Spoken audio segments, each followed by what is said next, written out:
Hello guys, Teacher Kelly, tudo bom com vocês? Olha só, hoje a gente vai falar sobre o verbo do, does, did. Enfim, o verbo do, tanto faz presente, passado, futuro, né? O meu principal intuito é falar sobre os usos especiais.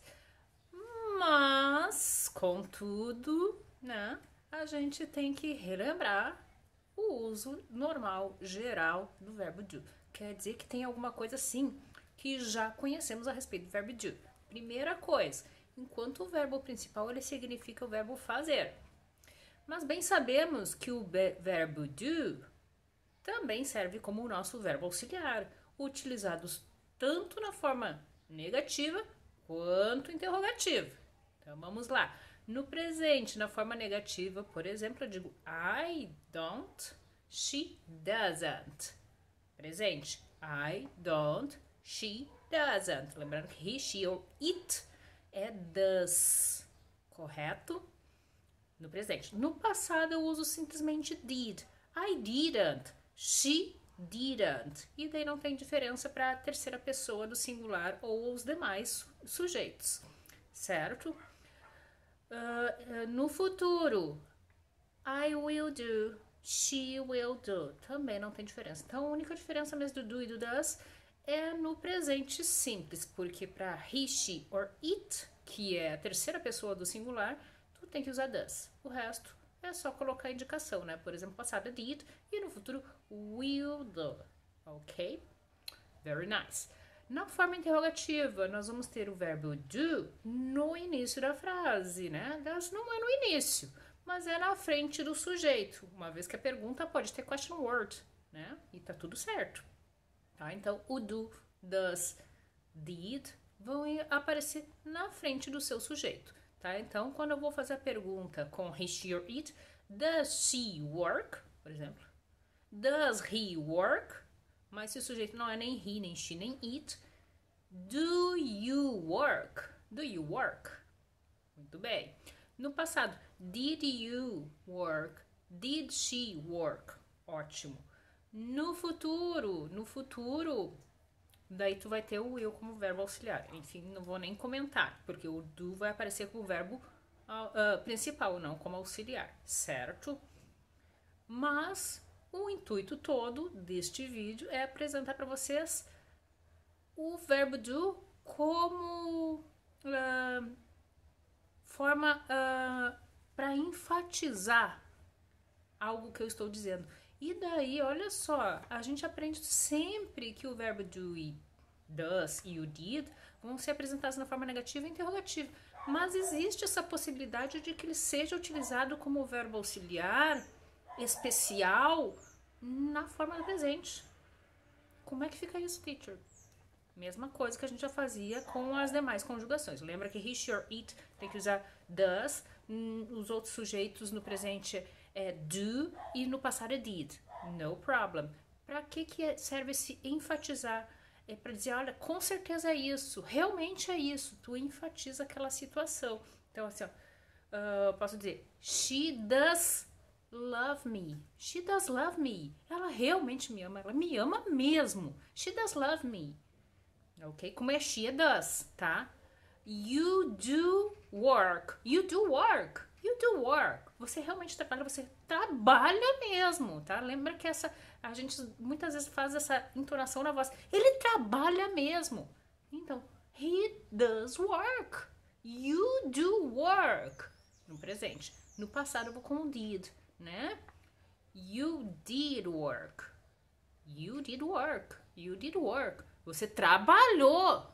E muito. Certo? Então, eu vou com o auxiliar no tempo verbal necessário, fazendo as adequações necessárias. Lembrem-se que, por exemplo, se eu dissesse ela trabalha, simplesmente eu diria she works. Como tem o verbo auxiliar aqui, do ou does, no caso, né? She does work. Esse S do work saiu porque tu tem já S no do, que vai virar does neste caso, certo? Então, era isso. Eu só queria apresentar mesmo para vocês um uso especial do verbo do, que é para dar ênfase ao que eu estou falando, tá bom? Espero tê-los ajudado, certo? Olha só, meus amados, eu estava olhando lá, tô recebendo ainda algumas atividades lá com referência ao Polígrafo 5, tá? Referente ao presente contínuo, tá? Eu vou deixar na descrição deste vídeo o outro vídeo que é só a explicação do presente contínuo, tá? Porque tem algumas pessoas que ainda estão confundindo. Então, se tu ainda não entendeu muito bem o que é o presente contínuo, que é o exercício da página 9, vou pedir que tu dá uma voltinha lá no outro vídeo, tá? Que tá só a explicação, eu fiz um recorte lá do meu vídeo da aula inteira, fiz só o recorte só da explicação para te dar uma olhadinha lá e ficar mais claro, tá? Então, o exercício 9, página 9 do capítulo 5 deve ser feito, tá? Esta explicação que eu fiz a respeito do verbo do e does no uso especial, eu vou pedir que vocês façam um exercício da página 11. Olha só, a teacher explicou, verbo auxiliar da negativa e da interrogativa. Vai ter que usar ele também, tá? Não só nos casos especiais. Então, o exercício da página 11 diz assim, ó, create 5 sentences question do does in a word bank, tá? Então, vocês têm esse quadrinho, ó, aqui eu mostrei pra vocês, ó. Tem este quadrinho aqui, vocês têm que usar estes verbos do quadrinho para escrever frases, perguntas com do e com does, quer dizer, eu tô no presente, tá? Tem algumas que já são sugeridas, façam as de vocês, tá? Vou só ajudá-los ali com o significado. Se tu não pegou o lápis, pega lá. Swim é nadar, get up, acordar, levantar, early, cedo, park, parque, ou estacionar, tá? Aqui acredito que vai ser utilizado como estacionar. Every afternoon, toda tarde. Study, estudar. Math, matemática. Lunch, já foi utilizado no exemplo, que é almoço. Movies, cinema. Go, ir. In the morning, de manhã. Alone, sozinho. Very, muito. Mother, mãe. Boyfriend, namorado. Gym, academia, tá? Então, usem estas palavras para formar frases que sejam perguntas. Então, lembra, usa do e does antes do seu sujeito, ok? Não diz qual que é o sujeito para te usar, então tu pode ficar livre para utilizar o que tu preferir, tá? Página 12, daí sim vou usar o verbo do e does no sentido do uso das frases afirmativas para enfatizar as situações. Então, rewrite the following sentences using do does for emphasis. Do the necessary modifications. Quando necessário, faz as modificações, ok? Tem algumas frases que serão necessárias. Então, dizer, I love my parents. Eu amo meus pais. Essa é a frase. Então, tu vai dizer, em português seria algo como dizer, eu amo os meus pais, né? Então, tem que botar o do ou does ali no meio pra dar essa ênfase, tá? Deixa eu ver, tem alguma no passado? Não, aqui ficou tudo no presente. Beleza, tá? Último exercício, número 5, então, na página 12. Number the sentences of the dialogue put in the correct order. After that, practice with a friend. Não tem como praticar com um amigo, mas ok, tá?